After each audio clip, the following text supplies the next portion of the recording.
I'm going to demonstrate how to use Abacus to model this beam as 2D planar strains and analysis. So it's a cantilever with a 4 kilonewton load at its tip. It's 0.1 meters deep and has a thickness of 0.12 meters. So that works out to give us a moment of inertia of 1 times 10 to the power negative 5 meters to the power 4. A Young's modulus of 200 gigapascal. You're getting a tip displacement using the exact solution as 6.667 times 10 to the power negative 4, and the exact stress at the tip, the exact stress in the member also be 20 megapascals. So this is what we're going to model. So I'm just going to fire up Abacus and we're going to continue from there. Okay, so I have Abacus fired up. So the first thing we're going to do is going to create a part. So I'm going to double click on the part. It's a 2D element, is deformable, it's shell element. I'm going to set the limits to 1 since the maximum length we are expecting is like 1 meter. So once that is done, I'm just going to click on this rectangle and I'm just going to draw a rectangle like that in this size. I'm going to click to ensure that the horizontal and vertical constraints in terms of length are set. So shift and click on this, and then here I click on this, click on this, and just ensure the horizontal constraints are set, the vertical constraints are set. I click on the length and I dimension this as 1, bring it to view, then I dimension this side as 0.1. Okay, so I'm done with this. I can safely exit, and here I have my element created. So I'm going to create a material for it. I'm going to set the name default to material 1. I'm going to change it mechanical elasticity. I'm going to set the properties here. Young's modulus is 200 exponent 6. Poisson ratio I'm going to use 0.3. Okay with that. So once the material is created, I go ahead and create a section. Then it's supposed to be solid homogeneous, so I click continue. I set the plane stress thickness of this material to 0.12. I set the material is material 1. I go ahead, okay. Then I expand this and actually assign the section. So I double click on this, select this, then is the section I created. So okay, so I've now assigned the section. So basically what I'm going to do now is just create another step. So to explain steps again, okay, so if I were doing say dynamic analysis, I'll have various time steps where the loading changes, but here since static analysis I need an extra step where I'm going to actually apply the load. The boundary condition is going to set at the initial step which already exists and it's going to propagate to that load application step. I'll double click on this and now I'm going to name the step load application. Okay, the procedure type I'm going to use linear permutation for static analysis. Continue. Then I have a load application step.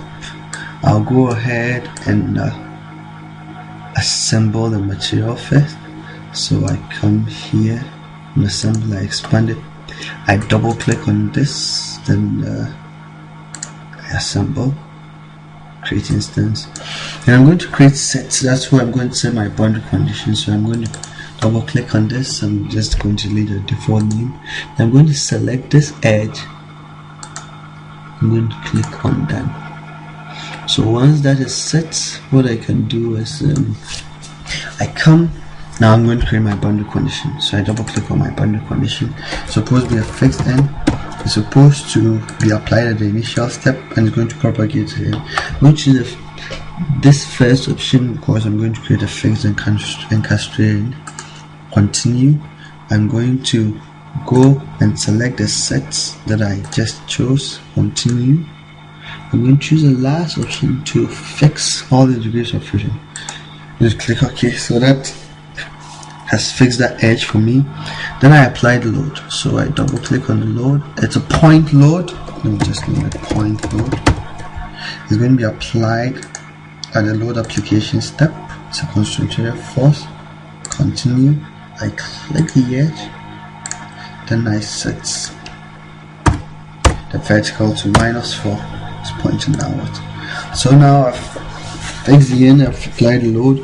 What I'm essentially going to do now is going to mesh. So I double click on the mesh. The first thing I'm going to do when I come to mesh is to ensure that I'm using the quadrilateral element. So I click on mesh controls and I set it to quad. Okay, structure, then okay. Then I'm going to mesh according to, I'm going to seed it according to the edges. So I go to seed edges, I click on this edge. I'm going to essentially create 2 rows. So instead of by size, I use by number and I bring it to apply. So essentially, see, it's actually meshed it into 2 there. So I'm going to then come here and set this to 2.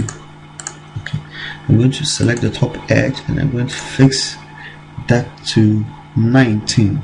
Essentially, I'm going to create 38 elements, but in all 60 nodes with 120 degrees of freedom. So I apply, I mesh that, come here, set this one to 19, and I apply. And I want to make sure that the element I'm dealing with is okay. I'm done. The element I'm dealing with is a quad element. So yeah, it's a quad element, a 4-node bilinear plane stretched quadrilateral. That's what I want. So once that is set, then I can go ahead and mesh path. Yes. And basically what I'm left with is just to create the job and do the analysis. So I'm going to double click here to create a job. I'm going to delete the default names. Okay, then I can go ahead, right click on this, submit.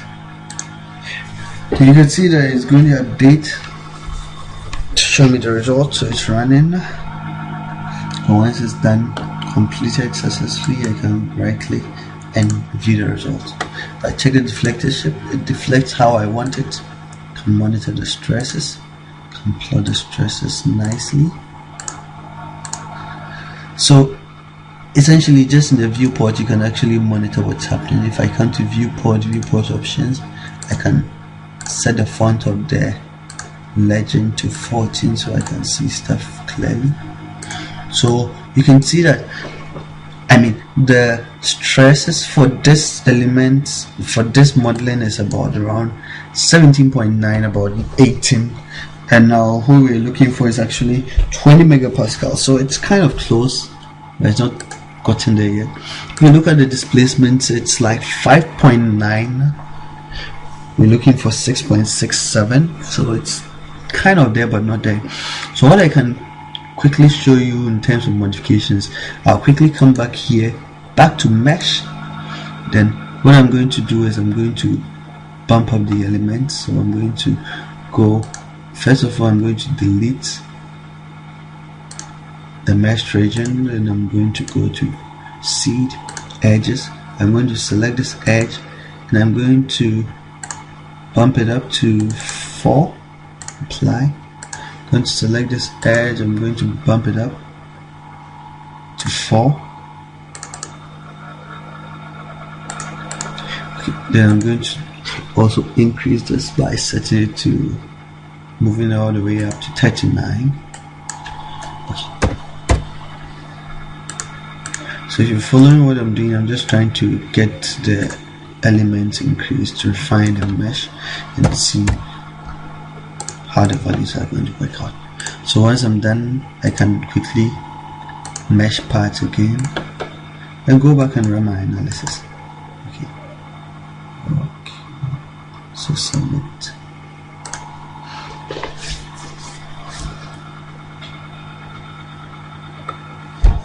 So it's running, it's completed. I can view my results and check my deflector shapes and all. But let's look at the stresses. You see, it's now about 19.5. It's getting close. These are not the actual values they are estimating, so we can actually see by printing a report, which I'm going to do in a second.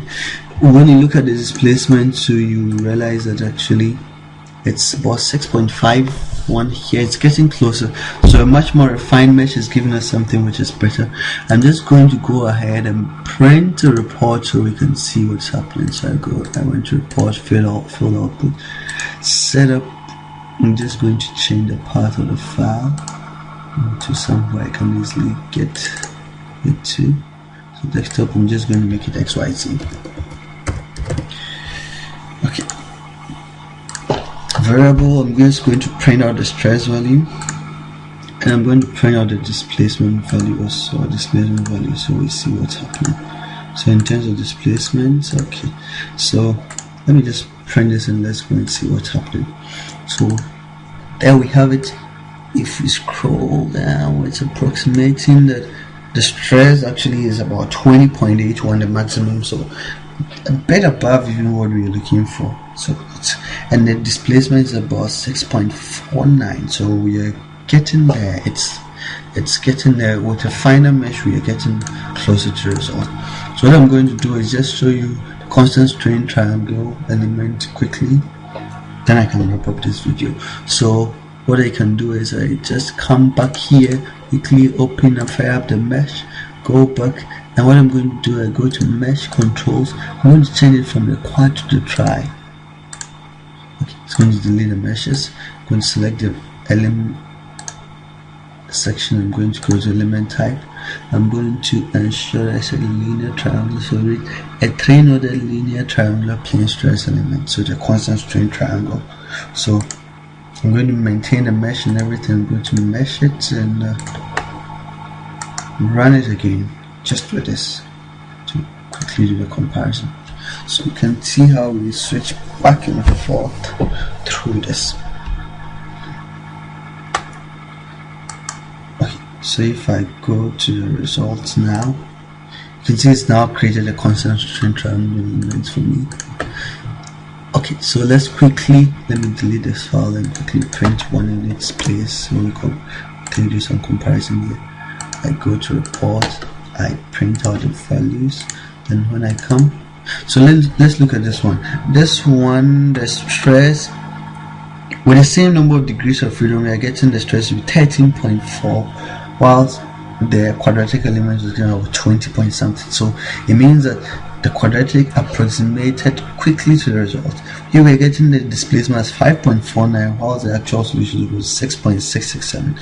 So it's quite off, and a much more refinement would actually get it up. So just wanted to quickly show you how you can go about this. So I hope it proves useful. You can actually go ahead and modify various elements as you want and just do your comparison. Yeah, and one quick thing too, Abacus actually has a way where you can actually edit the file. So if you had a file you wanted to see the output files, you could actually come to edit keywords, model, and there you have it. This is the Abacus file that was generated, and it's actually doing all the nice back end stuff where you can actually modify stuff here. So you can actually also create your own file and come and import it here as a model if you wanted, and actually choose an input file to actually load into it. So there you have it. So